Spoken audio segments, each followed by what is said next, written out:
and welcome back to Hello the Podcast. I'm your host, Jayla, and we have a lovely guest today. This is Thomas Jones, Thomas J.I.V. J.I.V. right? Yep, Thomas J.I.V. And he's here with us on the show, and we're going to have a great conversation. So go ahead and introduce yourself. Hello, everyone. My name is Thomas J.I.V. I'm a music artist and a music and fashion curator. We'll get into that in a bit. And I'm just a creative. I make music. I make spoken word. I put on fashion shows. I'm also the CEO and curator of Faséon. So I do a little bit of a lot, you know what I'm saying? So that's just a little bit about me. Nice. Tell us a little bit about Faséon. Faséon is a community that I have built and continuing to build. Really just creating space for creatives from music and fashion worlds colliding. To me, music and fashion are not mutually exclusive. Mm-hmm. Like when I'm picking out my favorite outfit, I need my favorite music in the background, and I'm just in the vibe. I'm feeling it. It's always been me. I've always loved music and loved fashion, and I couldn't see myself differentiating or choosing one. Mm-hmm. So I was like, let me bring it together. In stepping into my new era as a creative, I was looking for community. And I was like, let me create my own community. Yeah. Let's see how that goes. Yeah. So that's what inspired me to start Faséon. And really, my whole goal is to create a platform for people and creatives in music and creatives in fashion to come together and also exchange and barter resources. And I want to foster collaboration. And I've already been able to do some of that through my last show. Thankfully, and to see now some of my models collaborating, because some of my models are also music artists and different things like that. Some play music instruments. So now to see the cross-pollination, I'm like, this is anything that I wanted. So really just creating that space. I want creatives to come out and network, find a new videographer, photographer, find their next host, their producer, some background singer, find somebody that can play an instrument for their live band accompaniment that they need for whatever. And really just create that safe space for creatives to know that we out here, you know, and grinding. Yes, absolutely. So you're here to also talk about your EP, The Rebirth. So tell us a little bit about that. It's got a little bit of everything, especially everything I feel like embodies you. You know, you have your family on there. Absolutely. I know you've always been very family oriented. Back up. Sorry, y'all. We went to college together, so that's how I know Thomas. Yes. And he's doing great things now, and I definitely wanted to have him on the show. Yes. But a lot of your EP has your family on it. So tell us a little bit about that. Absolutely. So my EP Rebirth is really about me reintroducing myself to the world. Previous to this year, I don't believe anybody knew that I was creative, really. I hadn't publicized that side of myself, so I wanted to reintroduce myself as a creative, almost like starting over, and I had to take people from the beginning. And so that started with my mom, we go through my aunt, my grandmother's on it, and then closing out with my dad. I really wanted people to understand who I am as Thomas J.I.V, the artist, the creative, but most importantly, the person. So that's why it was important for me when I was thinking about me and what I love is my family. If you want to know anything about me, family is number one for me. Yeah. So it was extremely important for them to be a part of my journey, my story, because they were pivotal in me finding my purpose and finding, what makes me happy. I wouldn't have found that without support and love of my family. So absolutely. Nice. Yeah, the EP, like I said, it definitely gave me chills, and it had me ending with a little tear in my eye. Oh. So yes, it was just very, very special, and I'm very glad that you are now sharing your talents with the world. So tell us about, our conversation today is about purpose and walking in your purpose, and maintaining that walk on in your purpose. So tell us a little bit about your purpose and how you really realized what your purpose was, and then how you came back to your purpose. Absolutely. So I'll say we'll end off there with the rebirth, because that was the output of me finding my purpose. And just as a kid, music and fashion is something that's always been in my life. From my family growing up in Miami, I come from a musical family. My grandmother, she sang background for I forget her name, the one greens, beans, potatoes, Shirley Season. Yeah. She sang background for Shirley Season. She was in different groups and quartet groups and all of that. And then my uncle, on my dad's youngest brother, he's just a self-taught musical genius. He taught himself how to play the piano and organ. He taught my grandmother how to play the organ, and he built a family studio. So we used to have family albums as a kid doing road trips. We're not listening to the radio or listening to other gospel albums. We're listening to my aunt, my grandmother, my granddad, my cousins singing and doing covers of different hymns and gospel songs. And at 7, I was like, I want to be on the next family album. So I wrote my very first song at the age of 7 called Nobody Can Stop Me. So you talk about straying from your purpose. So tell us a little bit about how you came back to your purpose and how you even realized, you were straying from your purpose to begin with. Absolutely. So it really came to me maybe about a year and a half ago. And I was in a very, very dark place that I never thought that I would be in. I heard people say that they suffered through depression, and the hardest thing was getting up in the morning or, putting their clothes on. And I was like, I'm like, how is it hard to get up? Get your ass up, get some coffee, start your day, you'll feel better later. Like, it's because you staying down in the bed, playing around. But I slowly found myself being in that space. Like, I did not want to get up for work. When my alarm clock went off, it was like gloom and doom overcame my body. I wasn't happy. I wasn't productive. I just was stuck. Yeah. That's all I felt I just felt stuck. I had looked up and gained 30, 40 pounds just because food had become my escape from work, from life, from everything. And I had to get back to the basics of finding out what makes me happy. And it's always been music, and it's always been fashion. And that's when I made the concerted effort to follow my passion, follow fashion, and music came with that. And I thought, I did chorus from 6th to 12th grade. That just goes to show I've always loved music, but I saw myself as a singer. I never thought of rapping. When I hung it up after high school, I was like, I'm not going to be a Grammy Award winning singer because I can hold a tune, but I was like, people want to hear some runs and riffs, and I ain't got that. So I was like, maybe I'm going to help somebody else be a singer, help write or something. So I gave that up. But slowly I found my voice in rapping and really was able to, I had to put the doubt behind me. I think that's what was holding me back. What will people think? People know me as Thomas the smart guy, Thomas the one that went corporate, Thomas the one that traveled, and I was scared of rejection, of feeling like they won't understand the creative Thomas. Yeah, they won't understand the vulnerable Thomas when it comes to getting into those spoken word pieces, and even some of my songs are very, very vulnerable. So feeling like maybe my friends wouldn't understand, or maybe people will see me differently, or maybe they would take me as a joke. All of those fears had seeped in and crept into my brain and my mind, and I have become creatively constipated because I'm a creative person, and so ideas are coming to me literally 24/7. Like sometimes I gotta pull up on the side of the road because ideas are just coming. And so when I wasn't executing or getting those ideas out there, it was bottling up in me and like hardening. It was stopping me from being a great friend, a great professional, a great son. Sometimes I feel, and because I wasn't happy with me. And once I released that and relinquished that and said fuck it and really just did what I wanted to do, I started to find myself again. And also too, one thing that was extremely pivotal for me finding back to my purpose was in February of this year. I fasted for 30 days from alcohol, from sweets, from bread, from anything that would cloud my mind or my body.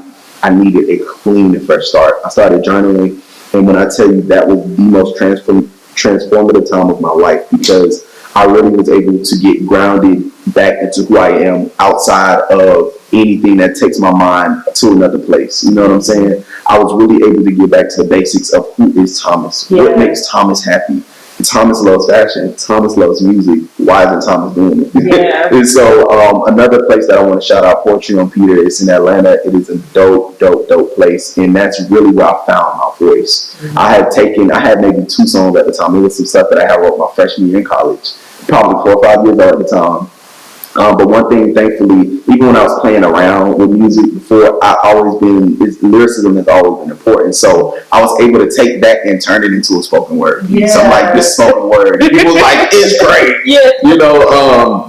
Because I always took it serious, even when it wasn't serious.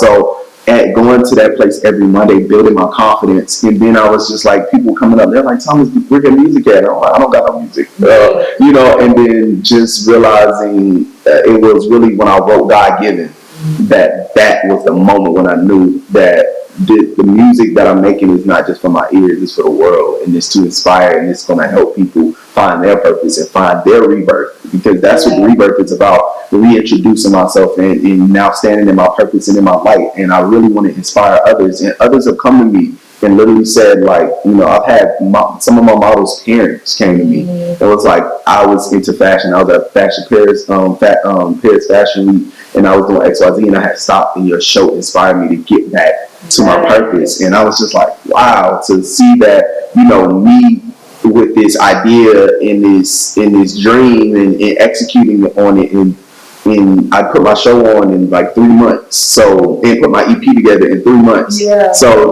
to know that I had such limited time and was able to create something else been so profound to people is just amazing. And I've been walking in my purpose, I feel like, for such a little amount of time, but it's made such a big impact, and I'm extremely proud of that. Nice. So, did I hear that right? You did that in 3 months? I did it in 3 months. 3 months? 3 months. I wrote God Given in about April. Wow. Put it out in May. Wow. So what walk us through those 3 months? What was that like? It was very hectic. It was very, the idea came to me. So I wanted to that's when I started stepping into fashion. For my birthday, I did a Get Ready With Me series. I was like, okay, I'm about to start getting into fashion. Then I'm about to start doing it. And I was working with my boy Darius, who I'm working with on an event later this month. And he was like, okay, he sat down with me. He was like, Thomas, what are you trying to do? And I really didn't know what the fuck I was trying to do at the time. But we worked with what I had. I was like, I want to do fashion. I want to do virtual fashion shows. And I told my mom, I was like, Mom, I got this great idea. I'm going to do a virtual fashion show, and that's going to be like my music video. And she was like, no, your fashion show is going to be how you release your EP. I said, what EP? She was like, the one you about to write. I was like, huh? I got like 2.5 songs. Like, what you need an EP? Yeah. She was like, yeah, that's you got everything. She said, son, you got everything that you need. And when she said that, I looked around and I was like, it don't feel like I got everything I need, but if I feel like I got everything I need, my mom told me I got everything I need, let's see what happens. When I started, I didn't have everything that I needed, but as I continued, it all came. It all started pouring in, you know, because initially I had a lot of doubts. I'm like, I'm doing an EP release and a fashion show, never put out an EP, never put on a fashion show. I've only been in one fashion show in undergrad, which is about 6 years ago. So it was all of these things that were telling me, you know, outside thoughts of like, you know, are you doing too much? Do people understand it? Are they going to grasp what you're trying to convey? Are people going to come out and support? Are people going to walk in your fashion show? You've never done a fashion show. People going to be like, who the hell is this? And it was all these doubts, but I just had the audacity. And that's my word of this year, is having the audacity to dream, to do, but most importantly, to execute. Having that audacity drove me to a sold out show in 3 months, drove me to what you call a masterpiece of EP, which is such a big compliment. Like, I don't even think you understand. But really just, it was a lot of moments too where I woke up like, what the fuck are you doing? It was a lot of times driving where I just, what are you doing? Like, all this money you spending, you could be in Bali somewhere, chilling, drinking 5 stars for $10. You know, so it was extremely hard, but it was very worth it. Nice. So the production is great. Sounds great. Lyrics are great. So did you kind of write it in order? Did you have an idea of how you wanted to order it, or it just came together before you put it out? No. So the first song I had was Mrs. Green. The first song I had ever written.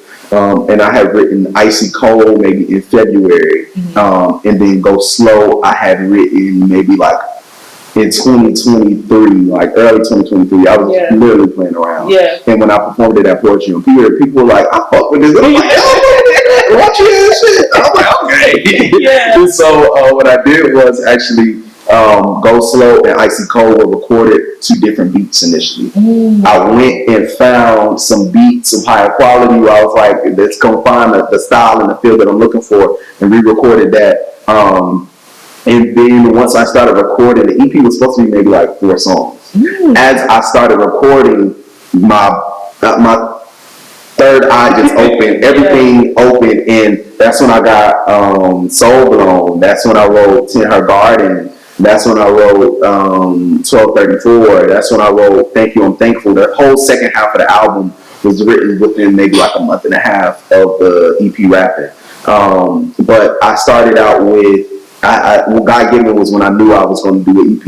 I'd already had Icy Cold and Go Slow, so I had 3 songs at that point. And Mrs. Green, of course. And they weren't written in order. I would say Mrs. Green's 2016, we had Go Slow, then we had Icy Cold, then we had God Given, and then everything else kind of came into play. But I wanted to make sure with this EP that every type of listener had at least 2 songs that they could vibe to. One that is kind of in their pocket of what they already listen to, and then another song that's different from what they would traditionally listen to. But because of what I put together, they're like, oh, I really love this. So that was my whole goal with my project. It's like, I want to have something for everybody. I want to have something, and it's helped me in my performance spaces because every event is different. Some events, they want the rah-rah turn up. You know, some events, they're like, well, we're not cursing. We have sponsorships. And so I'm like, cool, I got some for you too. Like, whatever. And I'm happy I did that because it's like, now I can go and perform wherever. I can perform for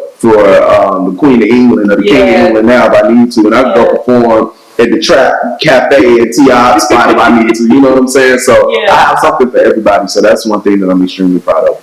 So how did you work out the order? Like, you started with Mother to Son, with Father to Son, but you said that came last. So I'm glad you brought me back to that because really what I wanted to show was the story of me coming and stepping into my purpose. Gotcha. So starting off with my mom, she talks about the beginning, then we go into God Given.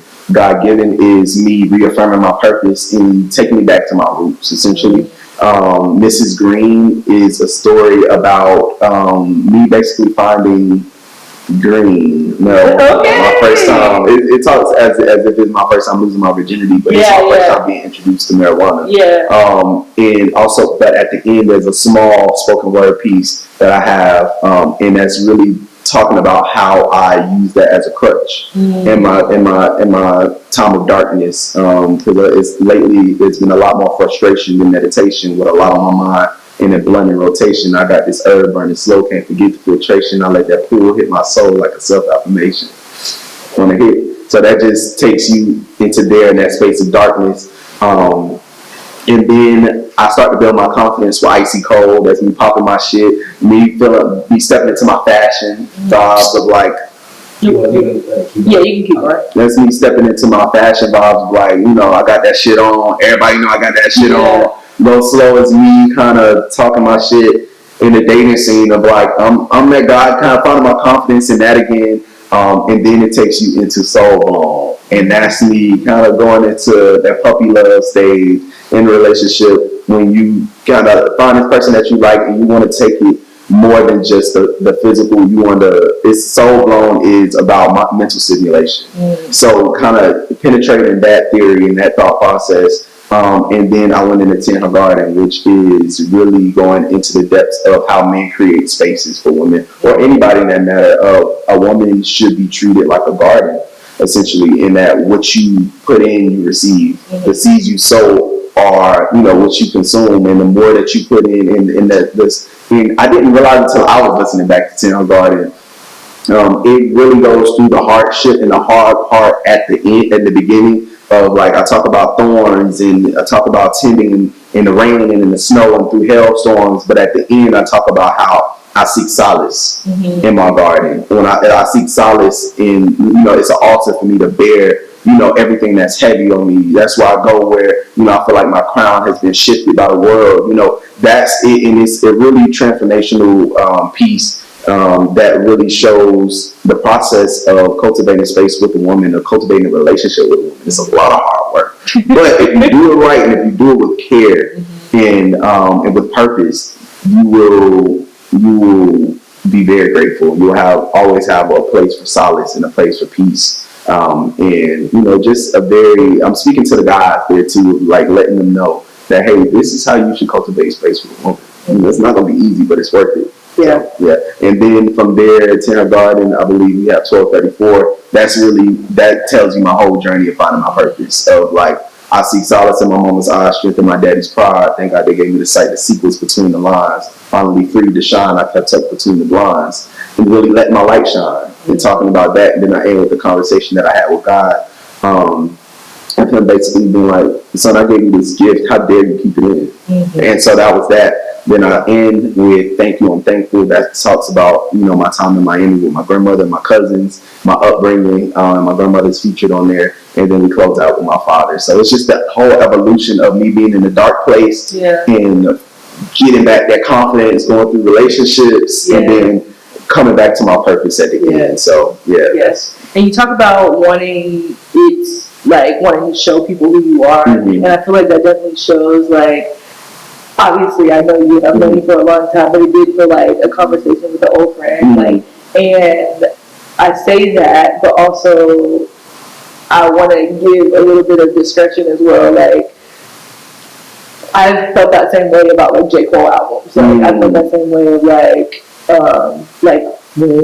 album was that? Where he has like Folding Clothes and She's Mine and like all those. For Your Eyes Only. Yes, For Your Eyes Only. I really felt like that. That's a piece of art. And that's how I felt about the Rebirth. Yes, it like even though I don't know J. Cole, I felt like at the end of that I did like kind of have a piece of him. And like even though I do know you, I felt like we've been apart for I don't know how long, since at least 2020. Right.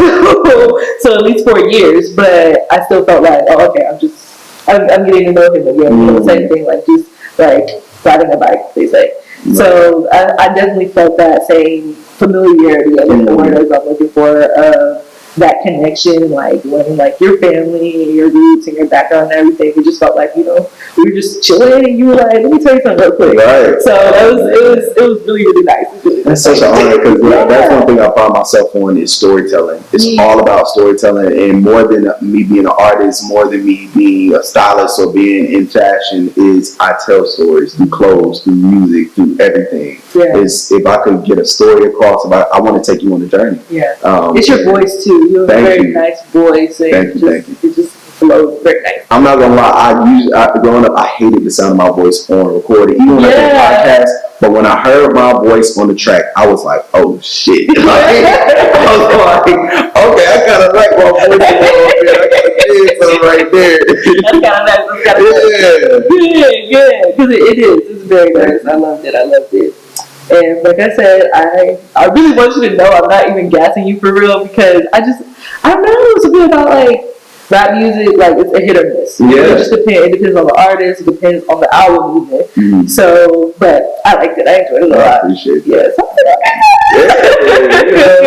My first project. Yes, absolutely. So you talk about the concept of like your family album and things like that. I definitely believe this is a family album as well. Mm-hmm. But do you feel like moving forward there will always be like an underlying feature with your family? Or? I think that there will always be some type of family aspect. It won't be as heavy before because with this project, I wanted to just set my foundation, coming into the game of like, this is who I am, this is what's important. Yeah. Also to let people know this is the support that I have behind me. Like I'm not easily shaken. Like, this is what I have behind me. But they'll always be a part of my projects in some form or fashion just because they're the ones that always in my ear cheering me on. Yeah. I don't think it'll be as heavy as a presence, but there'll always be that underlying family aspect. And also too, my two younger brothers are rappers as well. And they are pretty nice. I give them tough criticism, I'm like my dad on that one. I'll be like, that was alright, cool, you know what I'm saying? But so I also see myself in the future doing music with my brothers as well. And it's just great to know that. Sir, these small kids. I'm telling you, like, you're right, yeah, because it's just so amazing too to know that I inspired them to get into music and really because like I told you as a kid, I was really into music. Like I had piano, I was doing piano lessons. Like my grandmother would call me and she'll be like, "This is G, the one next to the black key." So I learned how to play piano like on the phone with my grandma, like different stuff like that. And I was the first, like, I joke around, but I was like the first could have been records because I was writing songs for my brothers, and I also made them sign contracts. I made my brothers sign on the dotted line. 360. This is a 360 deal. I literally had it in writing, and I had my brothers. I'll be so ashamed thinking back, but I had my brothers sign contracts on the song that I wrote for them because they wanted. They were hearing me playing on the piano and stuff. And they were like, they wanted songs, so I wrote my brother a song. Both my brothers their own songs, and they had to sign that paperwork. Businessman from the Look, I was trying to get them on game. You know what I'm saying? Full 360. I get it all. Yeah, I wanted it all. So now with everything great going on, do you know what you want to do next career-wise, or even in any of your other avenues? So as Thomas J.I.V or with Faséon? Absolutely. So right now, my next thing, I have a show coming out on December 14th. I believe this will already be happening by the time this airs. But with that show, I'm collaborating with Darius Thomas. He writes musicals. And I'm premiering some of my new music that I've been working on. And I'm also doing some of my music from my EP that I put out. And he's also premiering some of his new music from his upcoming musical. And really, the motto of Faséon is collaboration is currency. Really showing the power of collaboration and not just looking up, trying to collaborate with these top people, looking left and right and realizing you have some amazing creatives and resources that are your peers, that you went to school with, that you are friends with on Instagram, Facebook, whatever with, you know. And so I'm bringing an immersive listening experience there where we'll have a live band, live saxophone, live drums, live piano. It's a holiday vibe, so something super intimate like a tiny desk, because Faséon, my fashion show, was a big production. It was a lot of bells and whistles. This, I want to just be about the music. And in the spring, actually, we're doing our next Faséon fashion show. And so, thank you. We're making it bigger. We're making it better. We're incorporating now. I'll be taking a back seat a bit more as an artist. Before, I did everything based on my EP. But this time, I'm now looking for new artists to feature and tell their stories of their music through fashion. So creating these different spaces based on, I had some ideas to work with some spoken word artists and incorporating fashion into their music while they perform, having models and fashion, you know, seeing how we can incorporate the two. So really is taking music and fashion curation to the next level, and making those stories that much better. And I always say that music tells a story that fashion can't tell, and fashion tells a story that music can't. So bringing those together at the next level and having more time to think through with my team, I know we're going to have a huge splash, huge impact, and I have some new music coming out soon on the Thomas J.I.V tip. So, you know, be excited, be on the lookout for that. So I'm super excited. So what excited? Yes. So is there anyone that you can think of, at least, that you're kind of in your own way? But is there anyone you can think of that you would like to aspire to or even surpass, like career-wise or artistic-wise, even just any inspirations? I feel like it's two layers to that. So first, initially, my guy always, J. Cole. That's always been an artist that I admire because he's been authentic. Ever since, I'll never forget, I heard him my sophomore year in high school, and I felt seen for the first time in hip-hop. I felt like there was a rapper like me. You know, he went to NYU. He knew that, you know, sports wasn't his way out. That was always me. I knew, okay, football, I'm not be that's that. So, but these books, I know this can take me where I need to go. This can get me to that next level or the next step in life.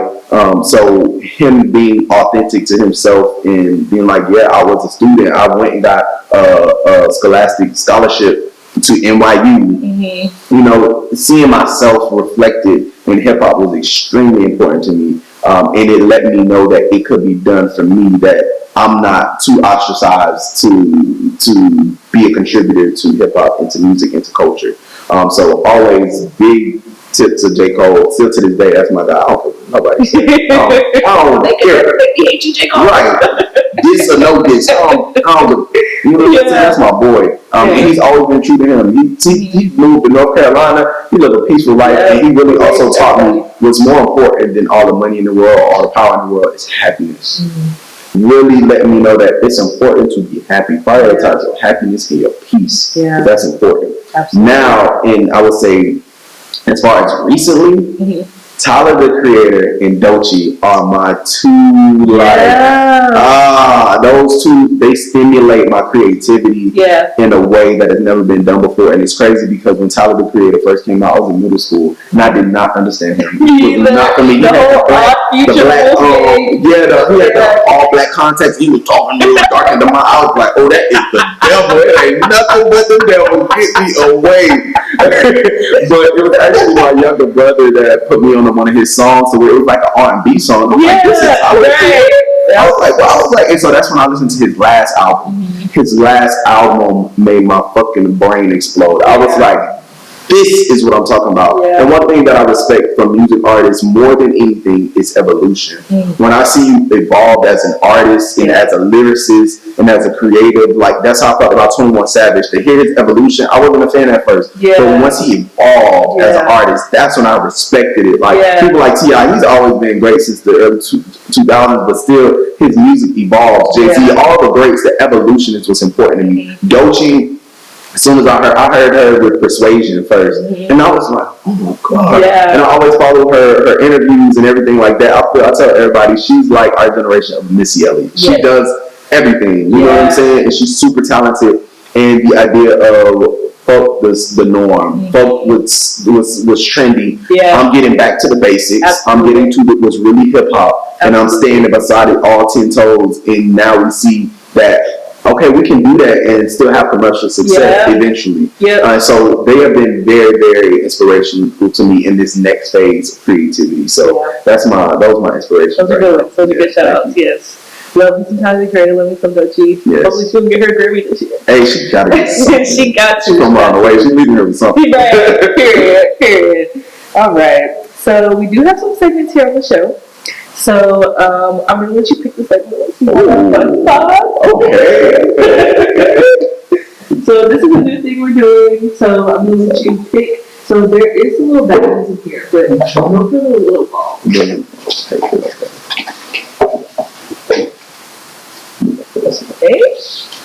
Nervous guys. Don't be nervous. Says Spark of Joy. Okay, that's one of our new segments. So our last guest, her name is Corey. She came up with that segment. So Spark of Joy. So tell us something you've done in the past week, a month, or however long that made someone else happy. Something I've done the last week, a month, that made someone else happy.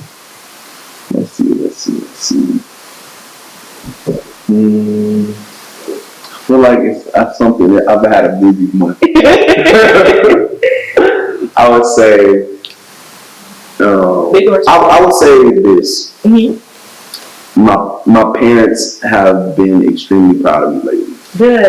And that just seeing them see me has brought joy to my heart. Seeing them at my charity event, seeing them, front row at my shows, them being my number one supporters when it comes to music. For them to be inspired by me as a child. I'm also inspired by them because my parents are phenomenal. They're doing their own things in their creative spaces as marriage coaches, and they're on it. But for my parents to be like, son, we are so proud of you. That makes my heart full, and knowing that it's not because of how smart I am or how many A's I got on a test, or it's not based on that. It's based on who I am as a creative and as a purpose, as a person that's living in my purpose. For them to be proud of that, and for them to find joy in that and want to post me all the time and tell all their friends about that brings joy to me because I feel like I'm happy that I'm making them happy about being me and doing what I'm supposed to do. Nice. All right. So we do two. So pick one more. Okay. See that one's eyeballing.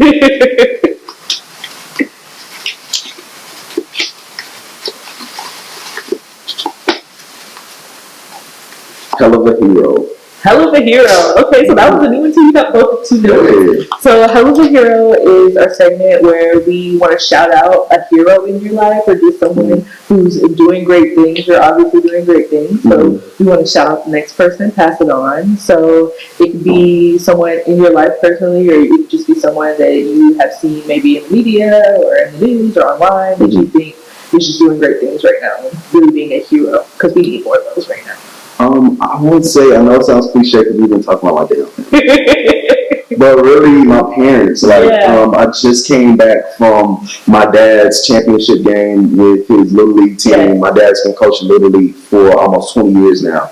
And some of his boys are in the NFL. They're in D1 college scholarship NIL deals. They're really doing a lot, and it shows the importance of him instilling discipline in them at a young age and seeing how far that carries them. Yeah. These boys I've seen from 4 or 5 years old to now being in college and now being in the NFL, and them still having that appreciation for my father in the lessons that he instilled in them as children, as a son. I'm super proud of that, to see how he has cultivated a new, reinvigorated era and culture at the park, the Little League Park, North Henry Tigers. He has homecomings now where parents have the inflatables. Nice. They're coming through the tunnels. To see how he's changed that park since when I was going there, it's just, I'm super proud as a son. And then on the other end, my mom and stepdad, they're marriage coaches now. They also had a collaboration with Macy's recently, which they let me perform graciously. Nice. So I did a performance recently. And to see the space that they're trimming for themselves and that they're creating for themselves as marriage coaches is I'm extremely proud, because really it's helping the Black family as a whole.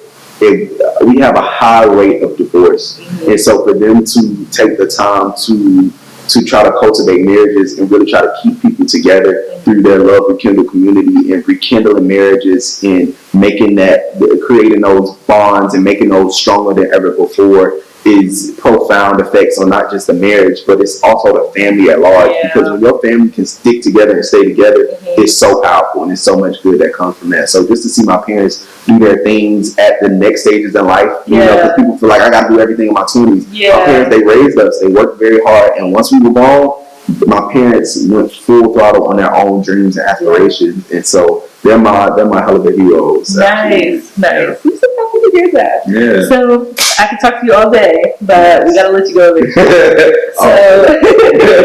thank you so much for being here. I really appreciate it. I really appreciate the EP. I really appreciate what you're doing in the community. You're doing great. Keep doing great. And hopefully we'll have you back here soon. Maybe next year after the new whirlwind of a year, because this one, 2024, has been great for you. Yeah, well, nice.